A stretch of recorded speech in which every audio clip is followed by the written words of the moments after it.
c'era da rispondere. Dopo i risultati di Milan e Napoli dovevi vincere e lo fai calando 3 gol contro il Bologna. E se segni 3 gol significa che quantomeno potevi farne il doppio, perché è una storia vista e rivista dal punto di vista produttivo. Io credo che in Serie A non ci siano rivali con l'Inter, sotto l'aspetto, ribadisco, del creare occasione da gol. Perché anche stasera un paio di situazioni di Marco, oltre al gol di Lautaro, che ne poteva fare almeno altri due. Thuram che non ci arriva per un attimo sull'assist un po' fiacco di Lautaro. Ci devo pensare, ma ce ne sono tante altre. Ci devo solo pensare. Però fatemi dire che questa squadra comunque è guidato da un allenatore che per tanti adesso sta iniziando, per quelli che non gli vogliono bene, tra virgolette, sta diventando troppo pacifista, perché in conferenza non si lamenta, non si fa polemiche, e per tanti non va bene neanche questo. Per me va benissimo perché lui deve comunicare. A me interessa sia la comunicazione davanti ai microfoni, mi interessa la comunicazione di campo. E di campo è presente Kivu. Io lo sentivo, come oggi sentivo in telecronaca Conte, Dudun, Marte, sentivo anche Kivu. E soprattutto il bordocampista, no, ci teneva e ci ha tenuto a spiegarci, a dirci, a farci sapere che Kivu si lamentava anche del primo tempo dove l'Inter giocava, l'Inter aveva approcciato bene, ma non gli andava comunque a genio. Il fatto che era, a detta sua, un po' molle, proprio perché sa quale può essere il difetto di questa squadra, del specchiarsi, e quindi martellava. Quindi Kivu sa quello che fa. Poi magari non ha ancora l'esperienza che lo colloca tra i gota, quello che vi pare.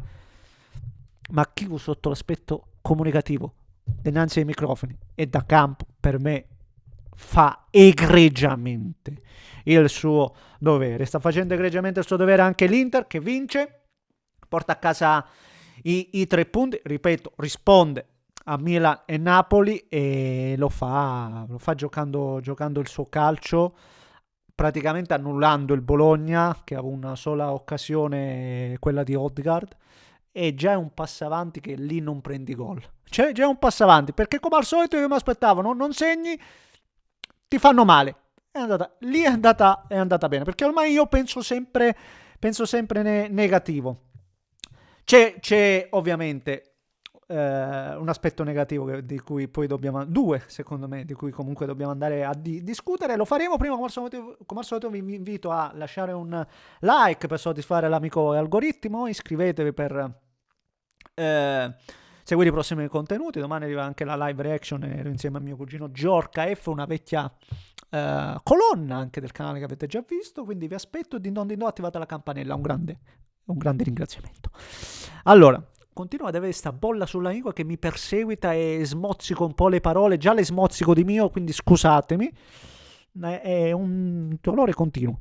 Dove voglio andare a parare? Parliamo un attimo del capitano, che continua a segnare, se non vado errato adesso doppia cifra. È vero che poteva farne più di uno e forse doveva farne più di uno, però come al solito lotta a cuore, veramente, mamma mia, che carattere in campo, che guida anche per i compagni. Io un capitano così, io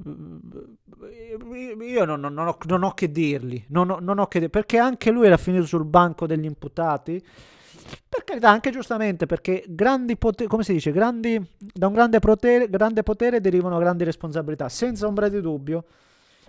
Ma adesso diamo a Cesare quel che è di Cesare, sta veramente facendo bene, e sono contento dei gol dei centrocampisti. Abbiamo un centrocampista come Piotr, destro, sinistro, fa gol, destro, sinistro. C'è giocatori che usano entrambi i piedi, che possono fare male con entrambi i piedi, questo sono un valore. All'Inter servono un po' i gol dei centrocampisti, perché tolto Çalhanoğlu, poi gli altri non è che te ne portano tanti, ribadisco, tante marcature. Avere un centrocampista come Zielinski che sai che da fuori, destro, sinistro, tanta tanta roba, e quest'anno è salito assolutamente in cattedra, tant'è che adesso il centrocampo titolare è quello che stiamo vedendo. Zielinski, Çalhanoğlu, Barella, assolutamente. Ma prova dell'intera squadra ottima.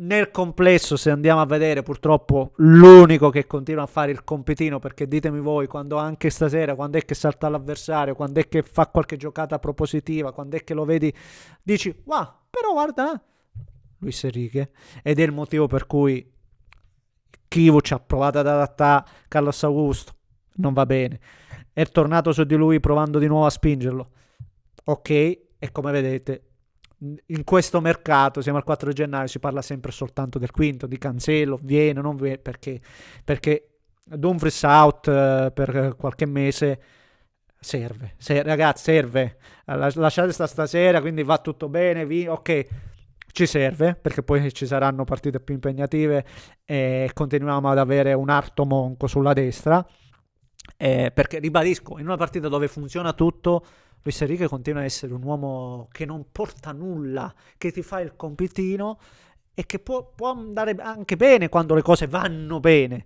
ma poi se c'è da tirare qualcosa in più, ecco, siamo all'Inter, questo è il discorso, siamo all'Inter.